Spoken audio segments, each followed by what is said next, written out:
سورہ رعد کی آیت نمبر 27، سورہ رعد کا 4واں رکوع اور 13ویں پارے کا 10واں رکوع۔ اللہ رب العالمین نے ارشاد فرمایا وَيَقُولُ الَّذِينَ كَفَرُوا لَوْلَا أُنزِلَ عَلَيْهِ آيَةٌ مِّن رَّبِّهِ،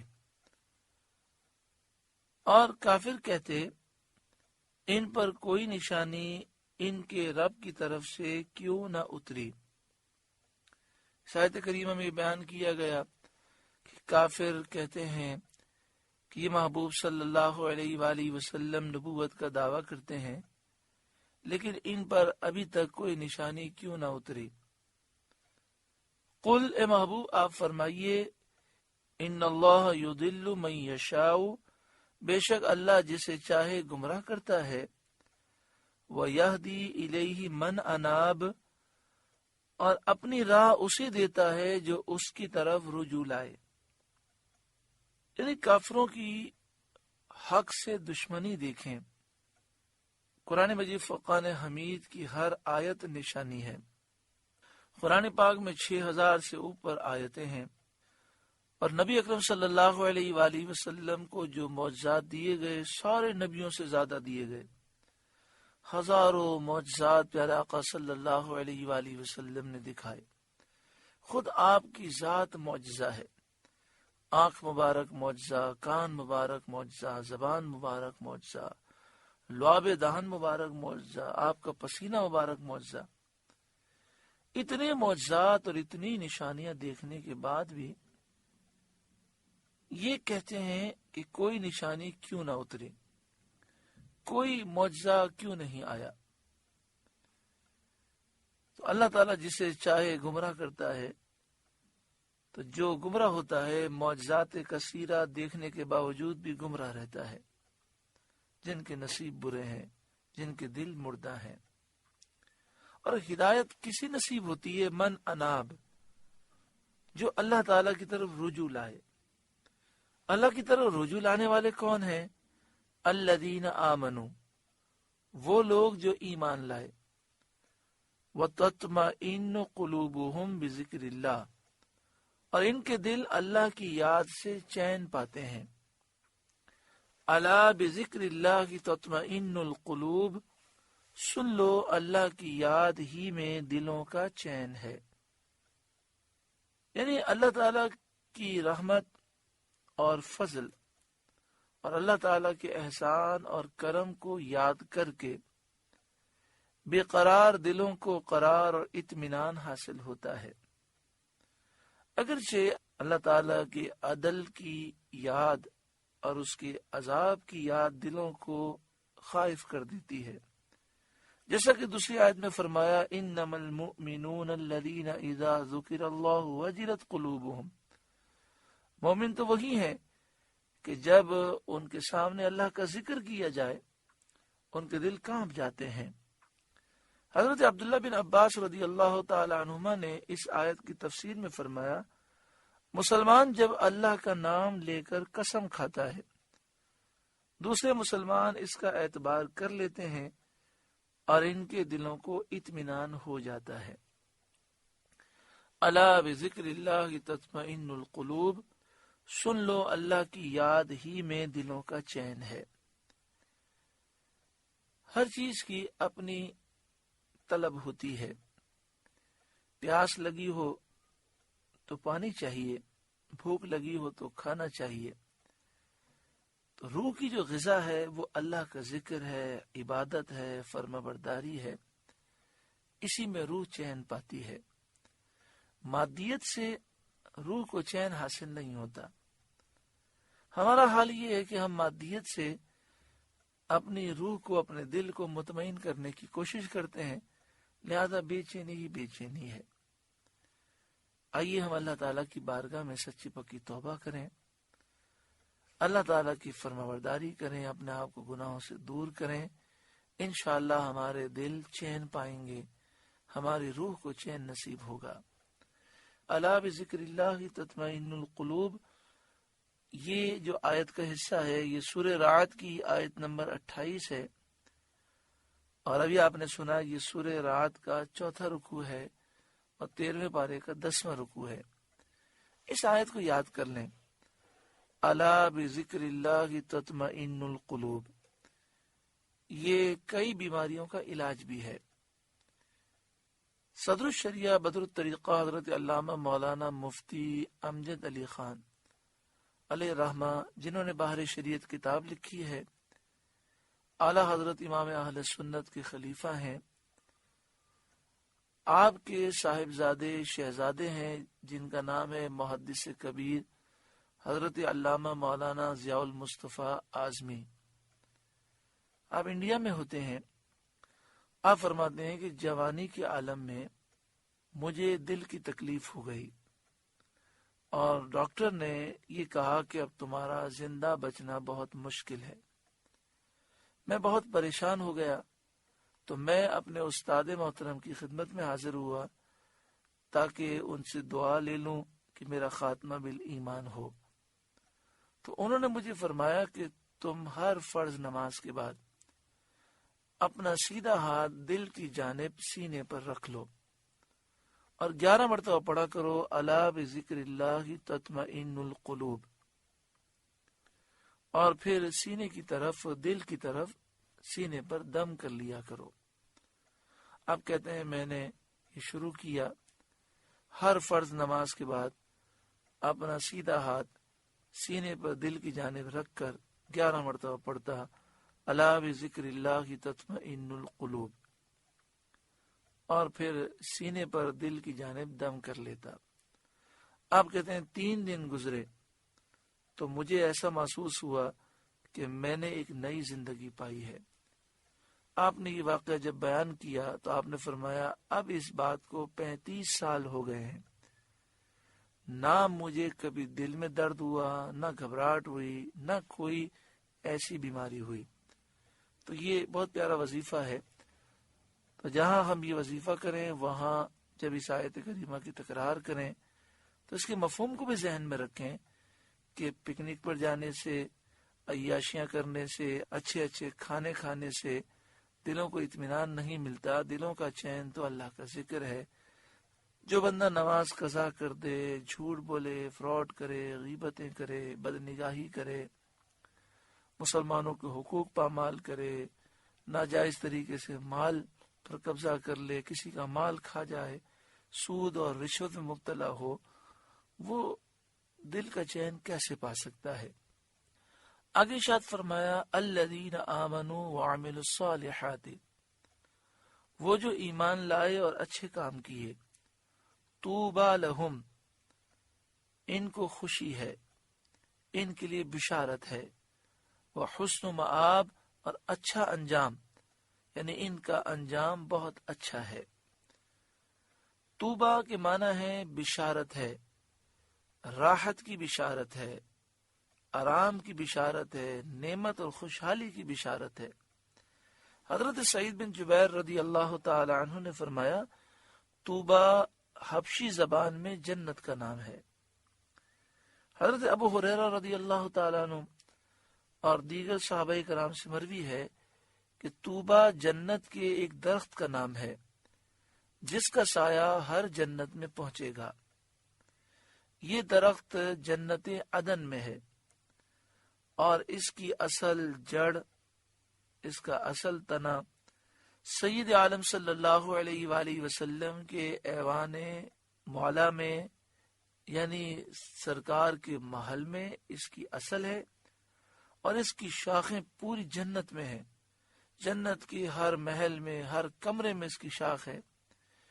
اس میں ہر قسم کے رنگ ہیں، صرف کالا رنگ نہیں ہے، اور ہر قسم کی خوشنمائیاں ہیں، ہر طرح کے پھل ہیں، میوے ہیں،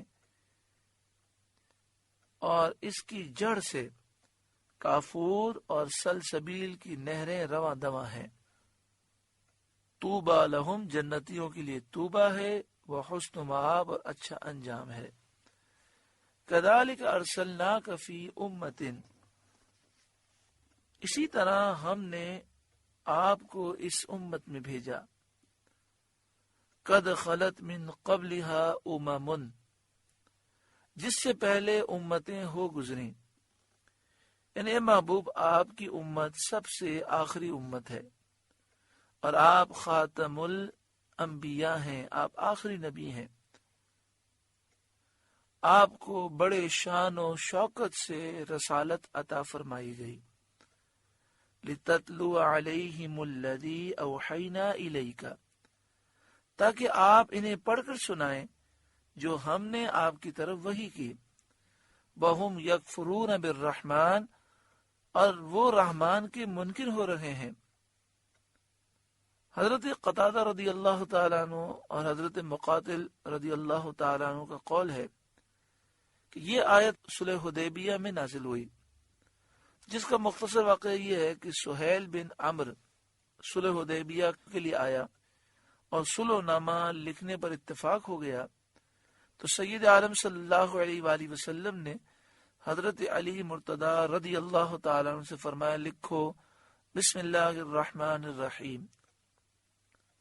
کفار اس میں جھگڑنے لگے، کہنے لگے رحمان کو تو ہم مانتے نہیں ہیں، رحمان کیا؟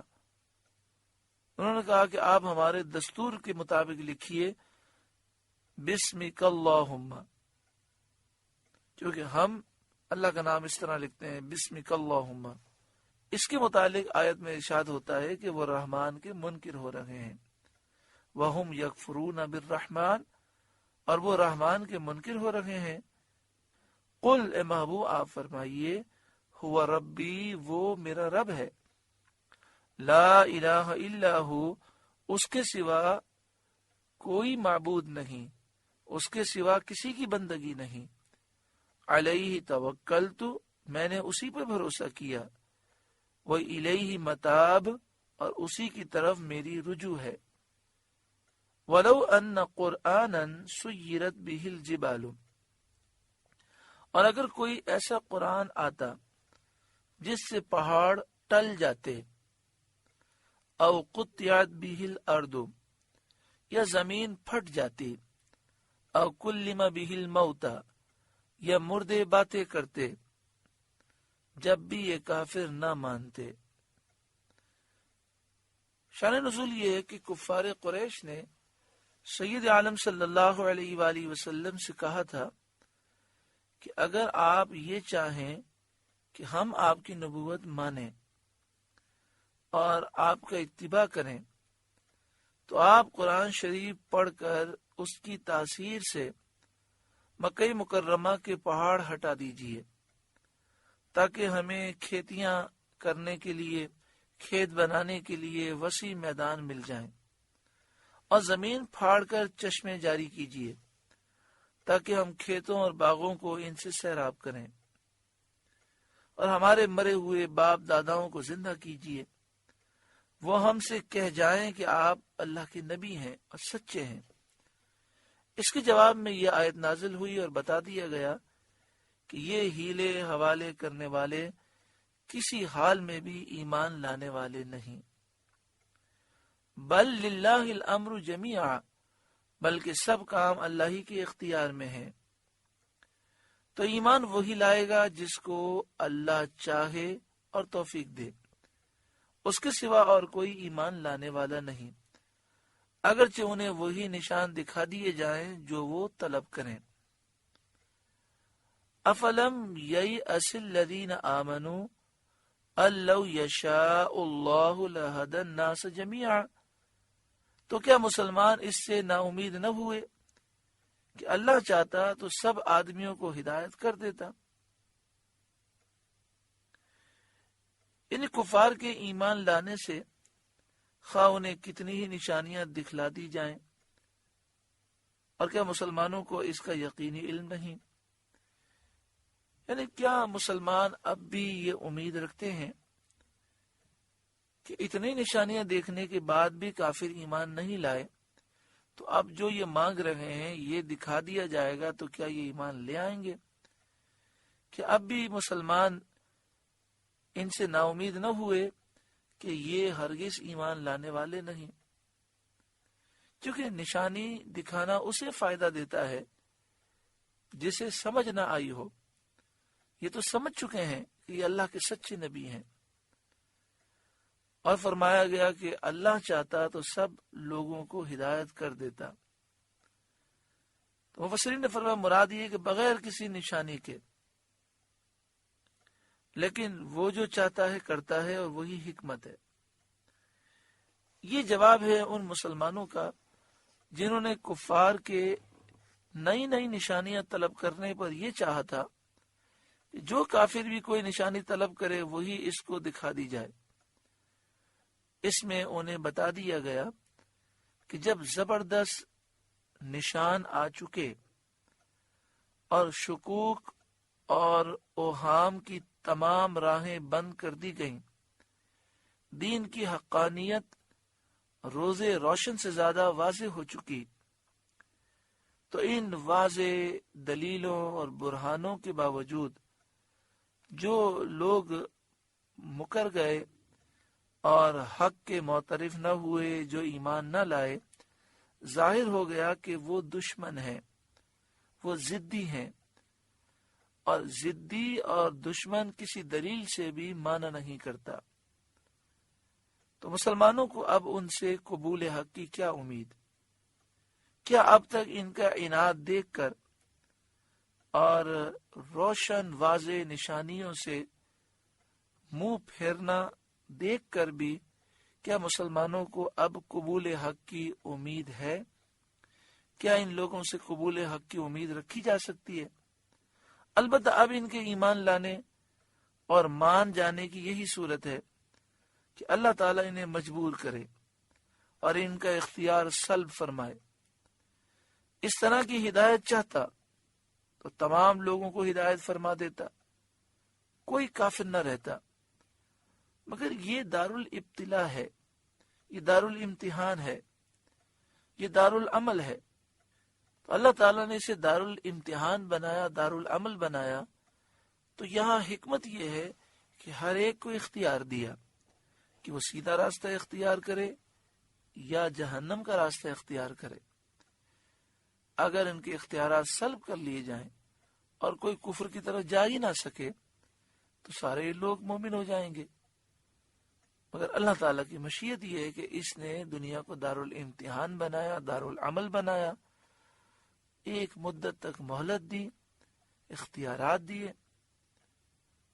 وَلَا يَزَالُ الَّذِينَ كَفَرُوا تُصِيبُهُمْ بِمَا صَنَعُوا قَارِعَةٌ، اور کافروں کو ہمیشہ ان کے کیے پر سخت دھمک پہنچتی رہے گی۔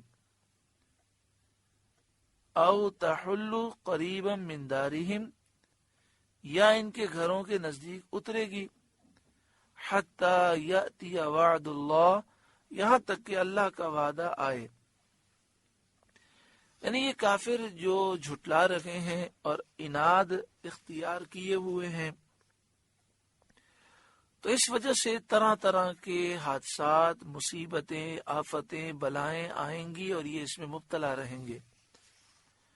کبھی قحط میں مبتلا رہیں گے، کبھی لٹنے میں، کبھی مارے جانے میں، کبھی قید میں، اور کبھی ایسا ہوگا کہ پریشانیاں، مصیبتیں ان پر نہیں آئیں گی، وہ ان کے قریب پہنچ جائیں گی۔ تو اس وجہ سے ان کی پریشانی کا وہ باعث بنیں گی مصیبتیں، اور ان کے اضطراب کا باعث بنیں گی، اور ان مصیبتوں کے نقصانات ان تک پہنچیں گے۔ جیسے خوف و ہراس کی فضا جو آج پوری دنیا کے کافروں پر قائم ہے، ان پر مسلمانوں کا ایک خوف طاری ہے، اور مسلمانوں کو دہشت گرد بنا کر ایک ہوا بنا دیا گیا۔ انہوں نے یہ جو ہوا بنایا، ان کا مقصد تو یہ ہے کہ یہ اس کے ذریعے مسلمان ملکوں پر حملہ کریں، قبضہ کریں، لیکن خود اس مصیبت میں مبتلا ہے کہ انہیں چین نہیں ہے، ہر وقت خوف طاری ہے۔ ان اللہ لا یخلف المیعاد، بے شک اللہ وعدہ خلاف نہیں کرتا۔ اللہ تعالیٰ نے جو وعدہ فرمایا وہ ضرور پورا ہوگا۔ سورہ رعد کا چوتھا رکوع مکمل ہوا۔ اللہ رب العالمین اس رکوع کے نور سے ہمارے قلوب کو روشن اور منور فرمائے۔ آپ سے گزارش ہے کہ قرآن کے اس پیغام کو آگے پہنچا کر ثواب جاریہ حاصل کریں۔